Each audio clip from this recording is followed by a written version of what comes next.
الشيطان الرجيم. بسم الله الرحمن الرحيم. الحمد لله رب العالمين، صلى الله وسلم على سيدنا ونبينا محمد وعلى آله وصحبه أجمعين. أما بعد، فإني أحييكم أيها الإخوة الكرام بتحية الإسلام المباركة.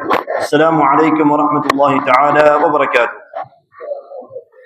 اللهم لا سهل إلا ما جعلته سهلا، أنت تجعل الحزن إذا شئت سهلا، اجعل لنا كل صعب سهلا ويسر أمورنا يا ذا الجلال والإكرام. اللهم افتح لنا أبواب رحمتك وانشر علينا أثواب حكمتك. اللهم علمنا ما ينفعنا وانفعنا بما علمتنا وزدنا علما. اللهم أخرجنا من ظلمات الجهل إلى نور العلم والفهم. اللهم فقهنا في الدين وعلمنا التأويل يا رب العالمين. لا زلنا أيها الإخوة نواصل الحديث في سيرة نبينا صلى الله عليه وسلم وبيان المشاهد والدروس والعبر منها، سائلين الله عز وجل جلت قدرته أن يجعلنا عاملين بما علمنا، وأن يوفقنا إلى كل خير، وأن يجعلنا من الذين يستمعون القول فيتبعون أحسنه. اللهم آمين يا رب العالمين. لا زلنا كذلك في ذكر بعض الأحداث والمشاهد التي وقعت ما بين غزوتي الأحزاب والحديبية. وطبعا أيها الإخوة، نحن كما رأينا في الحلقات الماضية خصوصا في هذا الوقت ما بين الغزوتين، وكذلك خصوصا في السنة السادسة من الهجرة، فإن في هذا الوقت ظهرت كثير من المواجهات، كما أنها ظهرت جملة من اشتباكات المسلمين مع أعدائهم، سواء كان من اليهود أو كانوا كذلك من المشركين. وظهر ذلك في عدة أمور وقد بيناها سابقا في حلقات ماضية، ولذلك ما كان يمر شهر أو شهران دون أن يرسل النبي صلى الله عليه وسلم سرية أو سريتين تجوب في الصحراء، إما لاغتيال وإما لتصفية، وإما كذلك لتتبع بعض الأخبار، وإما كذلك أن يكون لأجل إرهاب العدو. وقد تحقق ذلك بفضل الله عز وجل في بعض السرايا التي أرسلها النبي صلى الله عليه وسلم، وفي بعض البعوث التي كان يبعثها صلوات الله وسلامه عليه، والتي حققت تلك المهام الجسيمة التي أنيطت على عاتقها. طبعا في هذه الحلقة أيها الإخوة سنتكلم بمشيئة الله تبارك وتعالى عن تصفية المحرضين على الدولة الإسلامية، وهما شخصان من اليهود، وهو الأول سلام بن أبي الحقيق أحد اليهود الذي كان من أكبر المحرضين على دولة المسلمين في المدينة المنورة. وأما عن الثاني فهو اليسير بن رزام اليهودي كذلك، الذي ظهر أمره وشاع خبره بعد اغتيال سلام بن أبي الحقيق. طبعا أيها الإخوة، نحن عندما نقف في بعض مشاهد هذه العمليات التي أوكلها النبي صلى الله عليه وسلم إلى بعض الصحابة رضوان الله تعالى عليهم، سنجد كذلك جملة من الدروس والعبر التي سنقف عندها بمشيئة الله تبارك وتعالى. طبعا نحن نعلم أيها الإخوة أن النبي صلى الله عليه وسلم وأن المخابرات النبوية وأن الجهاز الأمني النبوي الشريف كان على دقة عالية، كما أنه كان يتتبع أخبار العدو، وأن أي إنسان يفكر في التحريض على المسلمين وكذلك لأجل إثارة الفتن في دولة المسلمين، أو أن يكون سببا كذلك في عرقلة الدعوة إلى الله سبحانه وتعالى، فبعدما تتأكد الأخبار وتكون يقينية وقد وصلت إن النبي صلى الله عليه وسلم، فإنه يقوم بعد ذلك برسم الخطط وتنفيذ كذلك المهام وإسدائها على الصحابة رضوان الله تعالى عليهم، لأجل أن يقوموا كذلك بدورهم في تحقيق الأهداف التي كان يصبو إليها النبي صلوات الله وسلامه عليه. وهذا ظهر كذلك جليا في اغتيال سلام بن أبي الحقيق، وكذلك في قتل اليسير بن رزام اليهودي. طبعا في هذه الشخصية، في شخصية اليهودي هذا، ظهرت عندنا سرية عبد الله بن عتيك رضي الله تعالى عنه، وهو الذي أوكله النبي صلى الله عليه وسلم، وأوكل إلى مجموعته التي كانت معه أن يقوموا بهذه المهمة، وهي أن يغتالوا هذا اليهودي ولو كان ذلك في عقر داره. لذلك سنجد تباعا بعد قليل أن الاغتيال في الإسلام يكون حاضرا إذا ظهر من الناس أو من الأعداء أو ممن يحارب المسلمين ويحرض عليهم سواء كان بلسانه أو بماله يعني بفعله أو بلسانه أو بماله، فإنه يغتال، وأنه لا بد من أن يصفى وأن يتخلص المسلمون من شره. وهذا الذي سيظهر معنا جليا في اغتيال سلام بن أبي الحقيق اليهودي الذي كان يحرض على المسلمين وهم في دولتهم. طبعا نحن عندما نأتي إلى بعض الروايات سنجد إن شاء الله تعالى أنه ظهر بين أيدينا جملة من الروايات، سواء روايات يعني منها ما جاء عند البخاري، وكذلك بعض الروايات حتى منها ما سطرتها بعض كتب السير، ولن نجد فيها تعارض من مشيئة الله تعالى عندما ندقق ونقارب ما بين الروايات، خصوصا في الحديث عن سرية عبد الله بن عتيك رضي الله تعالى عنه في اغتيال سلام بن أبي الحقيق.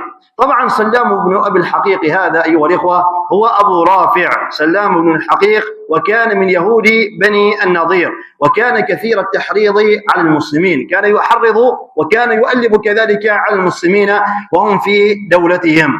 لذلك كان أبو رافع هذا سلام بن أبي الحقيق ممن ألب القبائل العربية وخصوصا غطفان لأجل أن تحارب المسلمين. ولذا نحن تكلمنا عن دور غطفان وأنها كانت تمثل قوة عارية في جيش من الأحزاب عندما تحزبت الأحزاب وحاصروا المدينة المنورة في السنة 5 من الهجرة النبوية. لذلك كان سلام بن أبي الحقيق هذا ممن كان يحرض القبائل ويحرض كذلك قبيلة غطفان على حرب المسلمين، بل جعل لهم الجعل العظيم إنهم قاموا بحربهم ودورهم على قتال المسلمين في المدينة المنورة. ولذلك شاع أمر هذا الرجل وانتشر وتحقق لدى المخابرات النبوية والجهاز الأمني في المدينة المنورة من خطورة هذا الرجل ومن بقائه ومن وجوده. لذلك كان لا بد أن يقوم الجهاز النبوي الشريف بدوره في اغتيال هذه الشخصية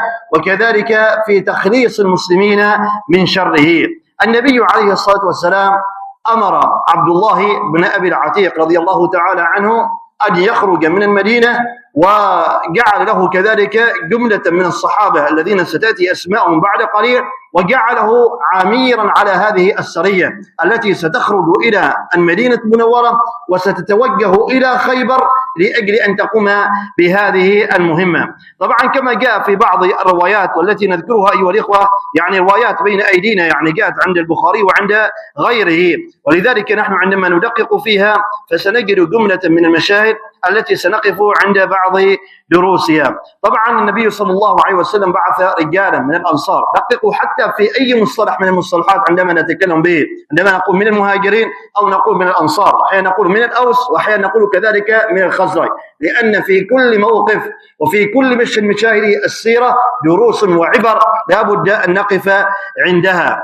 فالنبي عليه الصلاة والسلام بعث إلى أبي رافع اليهودي هذا رجالا من الأنصار رضوان الله تعالى عليهم، وأمر عليهم وجعل أميرا عليهم، وهو عبد الله بن عتيك رضي الله تعالى عنه وأرضاه. وكان أبو رافع هذا أيها الإخوة في حصن له، فلما دنوا منه وغربت الشمس وراح الناس بمسرحهم قال عبد الله بن عتيك رضي الله تعالى عنه لأصحابه: اجلسوا مكانكم فإني منطلق ومتلطف بالبواب لعلي أن أدخل.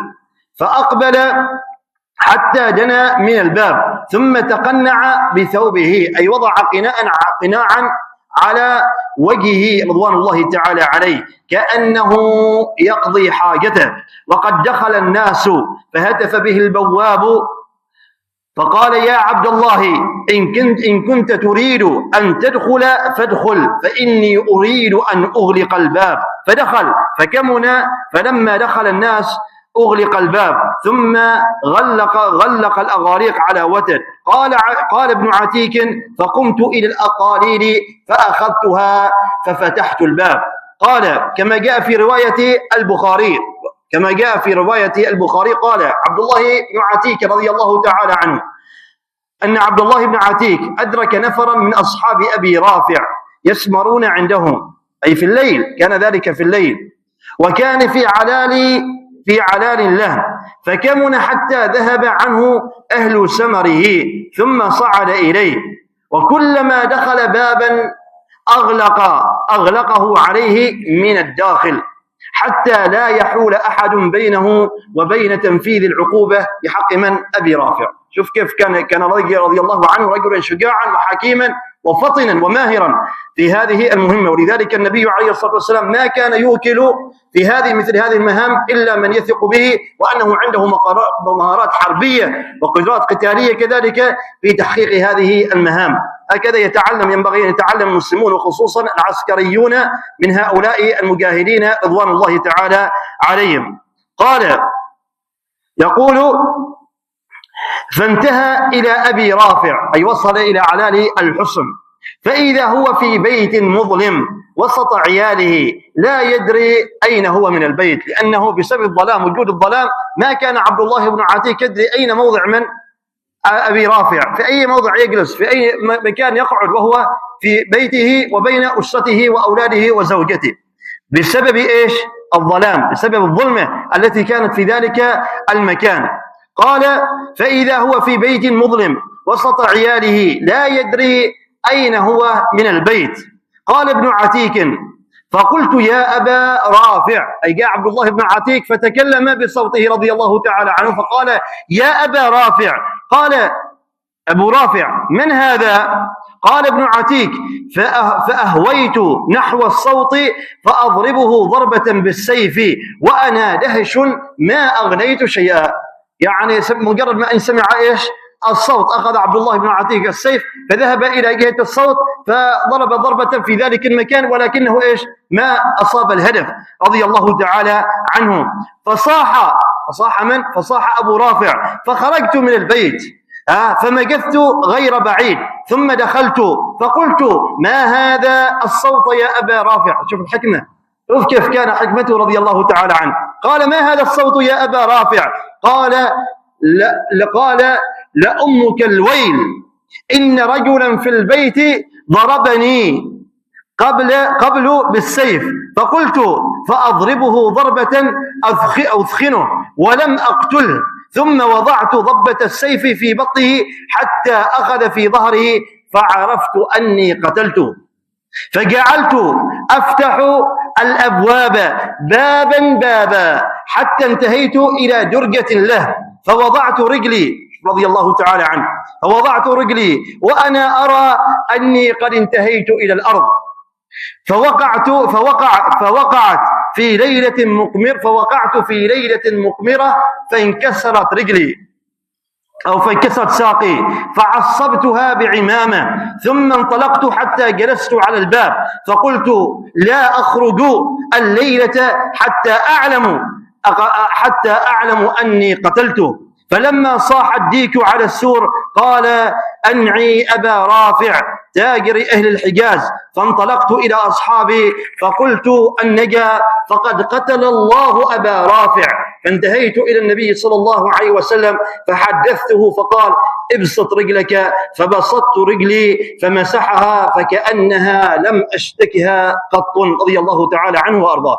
وفي هذا الموقف يعني أيها الإخوة يعني من حكمة هذا الرجل ومن فراسته حتى أنه نفذ هذه المهمة ولكنه أبت نفسه أن يخرج من الحصن وأن ينصرف من موضعه حتى يتأكد أنه إيش؟ أنه قد مات أبو رافع وأنه قد قتل. فسمع الصايح يصيح أن أبا رافع إيش؟ قد قتل حينها. وعلم حينها أبو عبد الله بن عتيك أنه قد انتهت مهمته من تحقيقها ولا بد من الرجوع إلى مدينة رسول الله صلى الله عليه وسلم. وطبعا في هذا الموقف كثير من الدروس أيها الإخوة وكثير من العبر التي سنقف عندها بمشيئة الله تبارك وتعالى. طبعا جاء في بعض الكتب كما رأيت في بعض الكتب يقال أن امرأة أبا رافع صرخت يعني عندما رأت هذا الفعل وأن هذه العملية تقام على زوجها. فجاء كما جاء أن عبد الله بن عتيك رضي الله تعالى عنه هم أن يقتلها ولكنه كف عن ذلك لأنهم علموا أن النبي صلى الله عليه وسلم كان يوجههم في مثل هذه المواقف في الحروب وفي الغزوات أن لا يقتلوا النساء وأن لا يقتلوا إيش؟ الصبيان. فكانت هذه الأخلاق حاضرة عندهم رضوان الله تعالى عليهم حتى في الحروب حتى مع الأعداء وأن وصايا النبي صلى الله عليه وسلم لا بد من العمل بها. هنا لا مجال يعني أن يأتي عبد الله بن عتيق فأن يضرب هذه المرأة في مثل ذلك الموقف. ولذلك كان رضي الله تعالى عنه كما تذكر بعض الكتب أن عبد الله بن عتيق كان يلطن لغة اليهود، أي أنه كان يتكلم لغة اليهود في ذلك الوقت، حتى أنه استعملها مع أبي رافع واستعملها مع زوجة من؟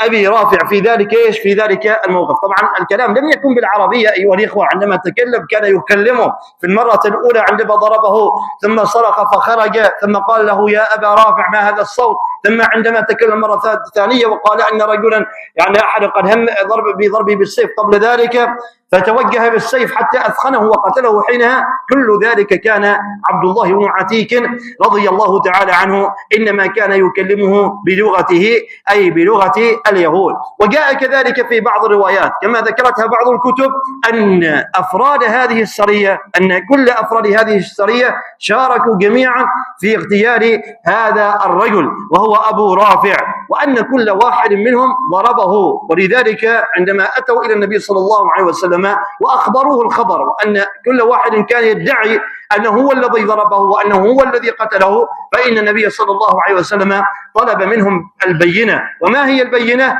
وهي أن يريوه أو أن يعرضوا سيوفهم في حضرة من؟ النبي صلى الله عليه وسلم. ولذلك قال عجلوا بأسيافكم، فأتوا بأسيافهم فنظروا إليها، ثم قال صلى الله عليه وسلم هذا قتله، وهو يشير رضي الله تعالى عنه إلى عبد الله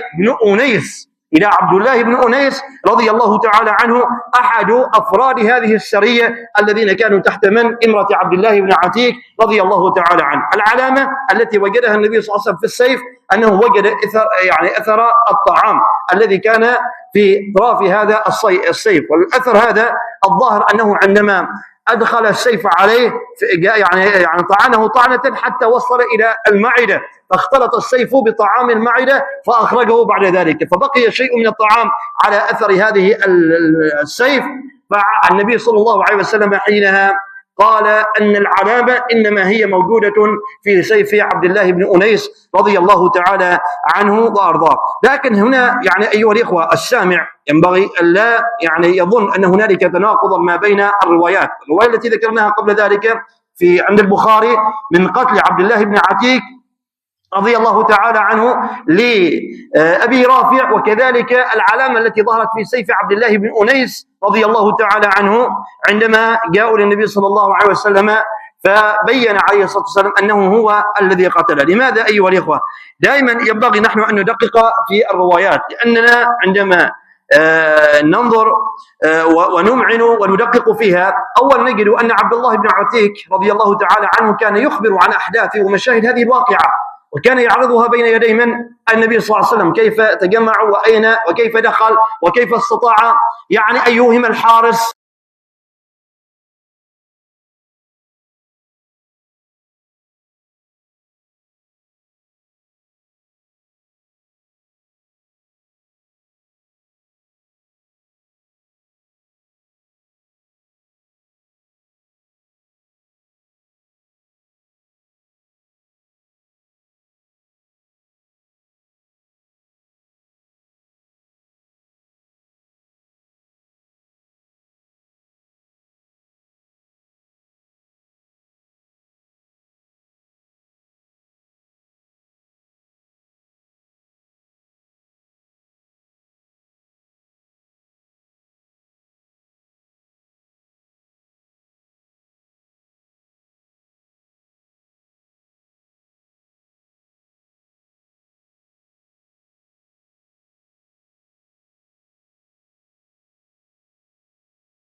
في ذلك لأنهم كانوا يتنافسون فيما بينهم، أوس وخزرج فيما بينهم يتسابقون إلى الفوز برضوان الله سبحانه وتعالى، لا إلى هذه الدنيا، لا إلى احتفاظ، لا إلى منصب، ولا إلى جاه، ولا إلى مكانة. واحد منهم يقوم بعملية جهادية أو فدائية أو حربية لأجل أن يرتقي منصبا أو أن يرفع رتبة من المراتب العسكرية أو ما إلى ذلك، ما كانوا يقولون هذا الله تعالى عليهم، وإنما كانوا يوجهون بذلك مرضات رسول الله التي كما قلنا هي مرضات رب العالمين، ويريدون ذلك أن يكونوا بالدار الآخرة. جاء حديث عن كعب بن مالك رضي الله تعالى عنه الأنصاري يقول انظروا إلى هذا الحديث، يقول يعني وكان مما صنع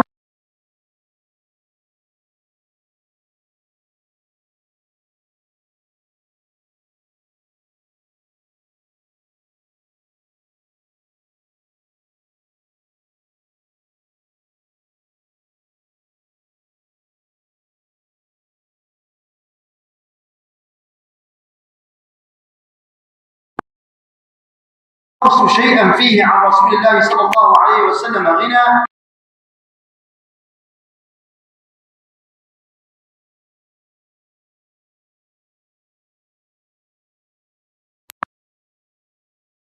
قال فلا ينتهون حتى يوقعوا مثلها، وإذا فعلت الخصلة شيئا قالت الأوس مثل ذلك.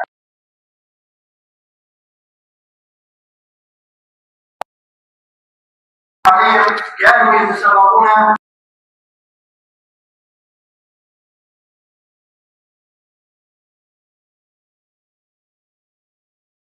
خصوصا الجماعة العسكرية التي تقوم بمهمات استطلاعية للبحث ولتقصي أخبار العدو، فهي إذا كانت هذه المهمة الاستطلاعية مسلمة ما كانت عندها دراية بلغة الغير، كيف ستفهم؟ كيف ستنقل الأخبار؟ كيف ستعي ما يكونه الخصم وما يمليه وما كذلك يؤلبه ويحرضه على المسلمين إن كان هو لا يجيد ولا يحسن لغة الغير حينها. ولذلك نقول أيها الإخوة أن العسكريين خصوصا من المسلمين الذين يذهبون لمثل هذه المهمات الاستطلاعية كما كانت في زمن النبي صلى الله عليه وسلم أن يكونوا على دراية بلغة العدو حتى يأتوا بالأخبار الأكيدة، فتنقل هذه الأخبار إلى القيادة، والقيادة المسلمة هي بدورها ترسم الخطط، ثم بعد ذلك تزود بالوصايا وبالعمل، وتزود كذلك بالخطط التي بعد أن ترسمها إلى أفرادها لأجل أن تحققها. طبعا كذلك مما يدقق فيه في مثل هذا المنهج أيها الإخوة عن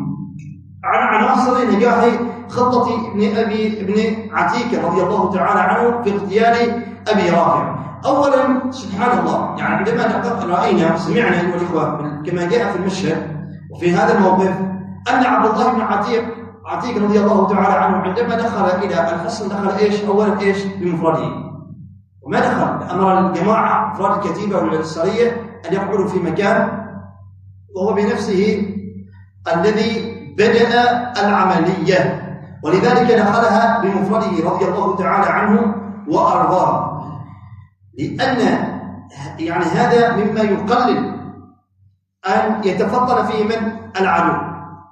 عندما تأتي جماعة وقد تكون جماعة قد تستريب من الحارس، جماعة هذه الجماعة قد تكون غريبة وما معهودة وما إلى ذلك، لكن عبد الله بن عتيك رضي الله تعالى عنه قرر أن يذهب وحيدا وأن يدخل إلى الحصن وأن يفتش في المداخل ومخارج الحصن والخرجات والدخلات والطرق التي تؤدي إلى بيت من؟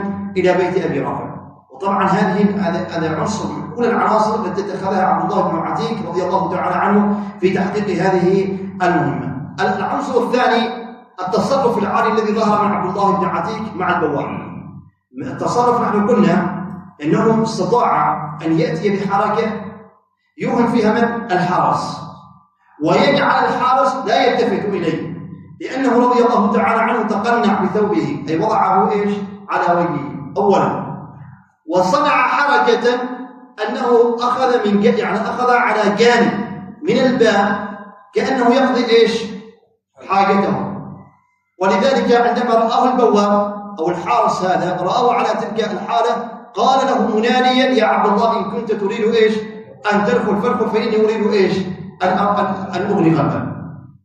فما استطاع، يعني هو ظنه من الناس ممن يترددون على هذا الحصن، وأنه حال كحال أهل هذا المكان، وأنه على تلك الوضعية يريد أن يقضي حاجته، ولذلك أعطاه وقتا، أي الحارس أعطاه وقتا لأن يقضي حاجته فينتهي منها، ثم يدخل من؟ عبد الله بن عتيق رضي الله تعالى عنه وأرضاه. طبعا هذه يعني حكمة، هذه حنكة عسكرية يعني كانت عند هذا الرجل رضوان الله تعالى عليه وأرضاه، ولذلك استطاع أن يوهم هذا الحارس وأن يصرف النظر عنه، أو أن يدقق أو أن يركز فيه وهو على تلك الحالة. طبعا من العناصر اتخذ عبد الله بن عتيق أنه كان يراقب حركة الحارس.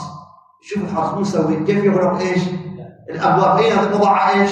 المفاتيح في أي مكان تنقل. شوف كان يتابع حركة رضي الله تعالى عنه، لأنه عندما تكون الفرصة صالحة له بحاجة إلى المفتاح، وإذا ما ركز ما دقق النظر لن يجد إيش؟ المفاتيح، وإذا لم يجد المفاتيح فإنه لن يستطيع بعد ذلك أن يخرج إذا حقق إيش؟ العملية، ولن تستطيع السرية التي تنتظره في الخارج أن تدخل إيش؟ إلى هذا الحصن. ولذلك كان من الدقة أن يتابع حركة الحارس حركة في حركته، في تحركاته، في وضعيته، في خروجه، في تنقلاته، في موضع قفل الأبواب وكيف يقفلها، وفي موضع المفاتيح في أي موضع وضعها. ولذلك عندما أصبحت الفرصة صالحة له ذهب الحارس وذهب المفاتيح وأزال المغاليق عن الوتد وفتح إيش؟ الأبواب، يعني أصبح المكان والجو متهيئا له رضوان الله تعالى عليه. كان كذلك بعد التدقق والنظر الدقيق الذي كان يلقيه على البواب أو على الحارس. كذلك نجد من عناية الله تعالى بأوليائه والإخوة. عبد الله بن عتيق أصيب في قدمه، ما كذلك؟ ما قلنا أنه عندما نفذ هذه المهمة، وأنه عندما نزل من الدرج ظن قدمه أو ظن ساقه أنه إيش؟ في الأرض، ولكن بسبب أن الليلة كانت مظلمة وما كان يرى شيئا رضي الله عنها مضمرة، كانت مظلمة في ذلك الموضع الذي كان فيه، فظن أن قدمه قد وصلت الأرض إذ به يسقط فتنكسر ساقه رضوان الله تعالى عليه. فجاء عبد الله بن عتيق بعمامته فعصب إيش ذلك الموضع، ثم واصل المهمة حتى خرج من الحصن فحمله أصحابه إلى مدينة إيش؟ رسول الله صلى الله عليه وسلم، إذ أنه ما استطاع أن يمشي بعد ذلك. عبد الله بن عتيق ما اشتكى من الألم أبدا إلى أن نفذ إيش؟ المهمة. يعني هو أبدا ما اشتكى. شوف عناية الله عز وجل، العناية الربانية لهؤلاء الصحابة رضوان الله تعالى عليهم. يعني هو سقط وانكسر ساقه، حاجة إلى أن يخرج من الأبواب وإلى أن يصل إلى موضع الأصحاب، فالمسألة ليست بالهينة، الساق المكسورة ألم شديد، ولكنه ما كان يحس بذلك الألم رضوان الله تعالى أبدا حتى انتهت مهمته وتيقن أنه قد قتل الرجل بعدما صاح الصائح وأنه وصل إلى أصحابه، فبدأ إيش؟ يشعر بالألم حتى حملوه إلى من؟ إلى النبي صلى الله عليه وسلم، فأمره أن يمد قدمه أو ساقه فمسح عليه النبي صلى الله عليه وسلم، فكأن عبد الله بن عتيق ما يشتكي ألما بعد مسح رسول الله صلى الله عليه وسلم. كذلك أيها الإخوة، يعني من هذه الدروس والعبر والأحكام التي تستنبط، يعني نجد أنه يجوز أن يغتال أن تحقق عمليات أو تقام عمليات الاغتيال على المشركين الذين بلغتهم دعوة الإسلام والذين يحاربون الله ورسوله ويحرضون على المسلمين. وكان هذا التحريض بالمال أو بالسلاح أيها الإخوة أو باليد، بأي طريقة من الطرق، إذا كان باللسان أو كان باليد أو بالمال، وثبت عن ذلك عن أحد من المشركين من الأعداء، فإن على المسلمين أن يقوموا بدورهم بأي وسيلة بأي طريقة من الطرق أن يتخلصوا من هذا الخبيث المخرج، كان يهوديا كان نصرانيا كان متصهيدا من العرب، أيا كان شيطانا يكون، فعليهم أن يتخلصوا منه، لأن بقاءه ووجوده إنما هو خطر إيش؟ على الإسلام والمسلمين. ولذلك عمليات الاغتيال هذه موجودة في زمن رسول الله صلى الله عليه وسلم، والنبي صلى الله عليه وسلم كان يرسل السرايا وكان يأمر الصحابة أن يقوموا بتحقيقها لمن ثبت عداؤه وخطره، وكان بقاؤه كذلك خطرا على دولة المسلمين في المدينة المنورة.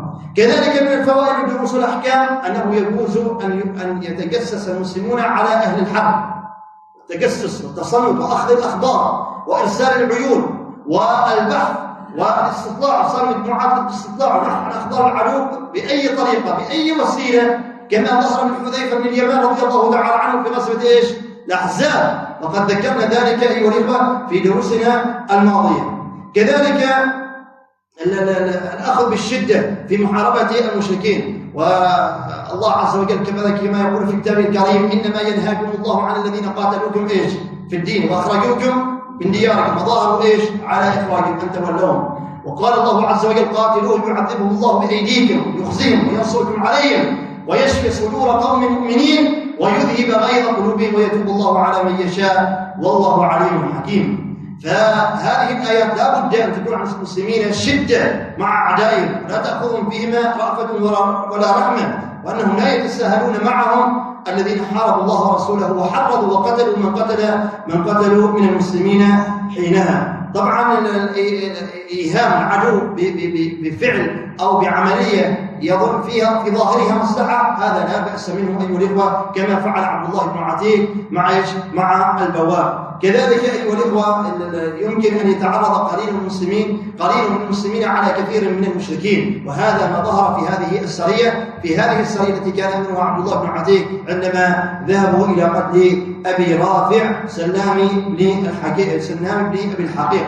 طبعا كذلك مما يستدل أيها الإخوة في إثبات الأدلة ومنها الصوت. قالوا أن الصوت طبعا للأدلة دليل اللي هي البينة الظاهرة، كما النبي صلى الله عليه وسلم طلب ذلك في السيوف وأحضرت أمامه ورأى العلامة أو البينة. كذلك أن عبد الله بن عتيق استدل بالصوت، يعني أنه ما استطاع أن يخرج من الحصن وأن يفارق موضعه حتى يتأكد أنه قد قتل من هذا اليهودي الخبيث، ولذلك هو استدل أخذ علامة الصوت عندما صرخ الصارخ وعن نعي الديك حينها، ولذلك أخذ به فمشى في حال سبيله رضي الله تعالى عنه وأرضاه. ومن أهم كذلك الدروس أيها الإخوة عن وجود الصحابي الجليل عبد الله بن أنيس رضي الله تعالى عنه تحت إمرة من؟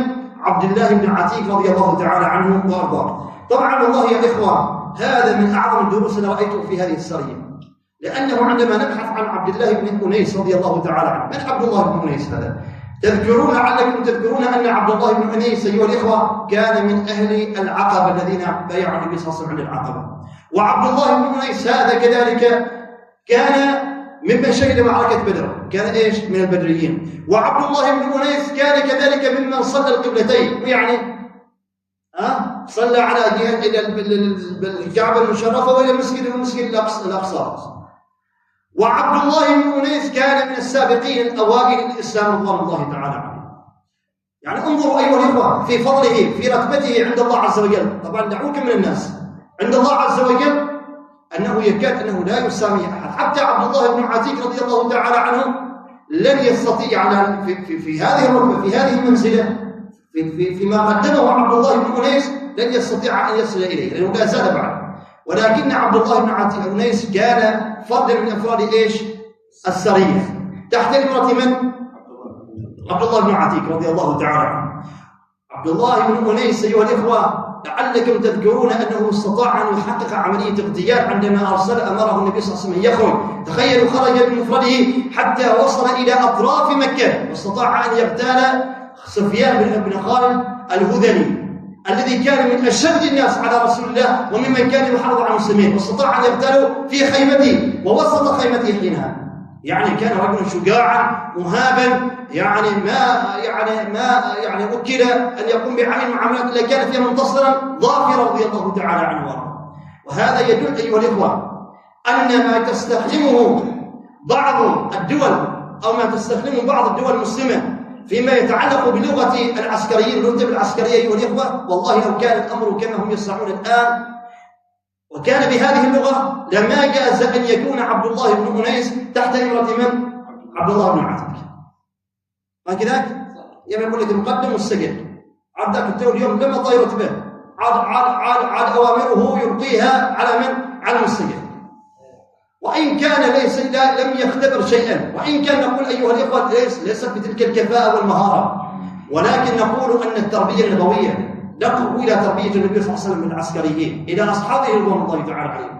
يوم الأمة بحاجة لهذه الدروس أيها الإخوة. المسألة ليست مسألة رتب، والمسألة ليست مسألة مناصب، والمسألة ليست مسألة يعني مكانة. المسألة أيها الإخوة أن الجندي أيا كان في المنزلة لا بد أن يتأمر بأمير يعني أمر عليه. النبي صلى الله عليه وسلم كان يرسل يعني في معارك. عندكم أبو بكر وعمر، ما يعني أبو بكر من أشرف الناس وأعظم الناس بعد رسول الله صلى الله عليه وسلم، وعمر بن الخطاب هو الثاني بعد أبي بكر. وكان إيش؟ وكان أيها الإخوة كان في أحد الغزوات من كان أميرهم في الغزوة؟ أسامة بن زيد رضي الله تعالى عنه وارضاه. أسامة بن زيد، تخيل أسامة بن زيد كان يكون معركة، وخيار الصحابة وكبار الصحابة كانوا تحت إمرته رضوان الله تعالى عليه. هناك شيء تربية نبوية، هناك شيء أيها الإخوة ما يسمى بفهم السيرة، بفهم واقع السيرة النبوية. لذلك ما كانوا يتضجرون يعترضون على أوامر رسول الله. كيف أقول يا رسول الله كيف أنت جعلت هذا؟ أنا أفضل عنه، أنا فعلت بكذا وسويت كذا وبايعت كذا. ما كانوا رضوان الله تعالى عليه، بل كانوا يتأمرون بالأمير الذي يؤمره عليه رسول الله صلى الله عليه وسلم. لذلك كان يقول عليه الصلاة والسلام: من أطاع الأمير فقد إيش؟ أطاعني، ومن عصى الأمير فقد عصاني. وما كان الصحابة رضوان الله تعالى عليهم يخرجون عن طوع الأمراء الذين كان يأمرهم عليهم رسول الله صلى الله عليه وسلم. لذلك والله أنا يعني سبحان الله تعجبت من هذا الموقف، أن عبد الله بن أنيس بما قدم، ولكنه كان تحت إمرة هذا الصحابي الجليل وهو عبد الله بن عتيق رضي الله تعالى عنه وأرضاه. طبعا السرية هذه نجحت مهمتها، حققت الهدف الذي خرجت من أجله، وصلت إلى المدينة المنورة بسلام. النبي صلى الله عليه وسلم تفقد أحوال الصحابي الجليل عبد الله بن عتيق، رأى ساقه التي أصيبت أنه مسح عليها فشفيت بأمر الله بركة رسول الله صلى الله عليه وسلم. فكانت هنالك شخصية ثانية يهودية لا بد كذلك من أن يتخلص منها المسلمون، وهي شخصية اليسير بن رزام اليهودي. من هذا الرجل أيها الإخوة؟ طبعا بذلك نحن نكون نختم إن شاء الله تعالى يعني السرايا التي كانت إلى صلح الحديبية. الناس ستأتينا بعد ذلك في الحلقة القادمة عن صلح الحديبية التي هي أهم المشاهد في السنة السادسة. اليسير هذا ابن رزام عندما قتل عبد الله أبو رافع سلام بن أبي الحقيق هذا، اليهود جعلوه أميرا عليهم، قدموه، فجعل له يعني اليهود كانوا يأتمرون بأمره ويسترشدون بإرشاداته وينتهون بنهيه. ولكن اليسير بن رزام هذا ما كان أيها الإخوة أقل يعني حدة ممن سبقه، بل كان كذلك محرضا على المسلمين. يقال كما يقال أنه بعدما قتل أبو رافع جاء اليسير بن رزام هذا فأخذ يحرض يهود الشمال، وأخذ كذلك يدعو بعض القبائل العربية على حرب من؟ الرسول صلى الله عليه وسلم في المدينة المنورة. طبعا الأخبار تأكدت، النبي صلى الله عليه وسلم يعني عن طريق جهازه الأمني استخباراتي هذا وصلته الأخبار أكيدة بما يكون هذا الرجل وبما يقوم به الآن من عمل في تأليب القبائل واليهود على حرب المسلمين. فالخلاص كان لا بد منه أيها الإخوة. ولذلك جاء فأما يعني النبي صلى الله عليه وسلم كون السرية وجعل عليها أميرا وهو عبد الله بن رواحة رضي الله تعالى عنه. عبد الله بن رواحة استطاع بحكمته أن يذهب إلى اليسير بن رزام هذا وأخبره خبرا وقال له، طبعا خرجت السرية في عدد بمقدار 30 من المسلمين، كان أميرهم عبد الله بن رواحة، وذهب إلى اليسير بن رزام فقال له أن رسول الله صلى الله عليه وسلم يريد أن يستعملك على خيبر. وبالفعل هو ظن النبي صلى الله عليه وسلم بهذا أنه سيكون هو الرجل وهو المسؤول في خيبر وهو الذي سيدير شؤون هذه البلدة حينها. ولكن ما علم هذا الرجل أن المسلمين إنما جاءوا لتحقيق عملية من عمليات لأجل تصفيته وتخليص المسلمين من شره.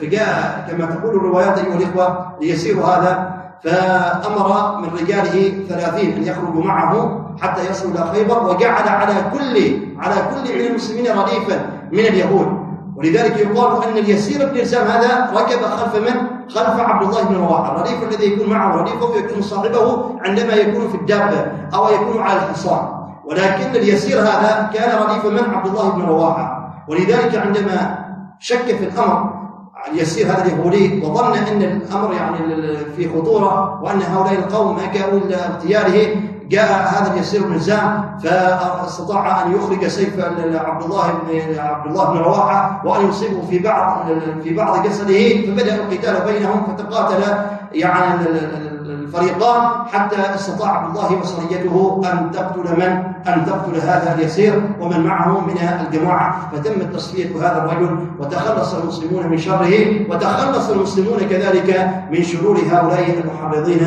على دولتهم، والعلم لله والله تعالى أعلى وأعلم.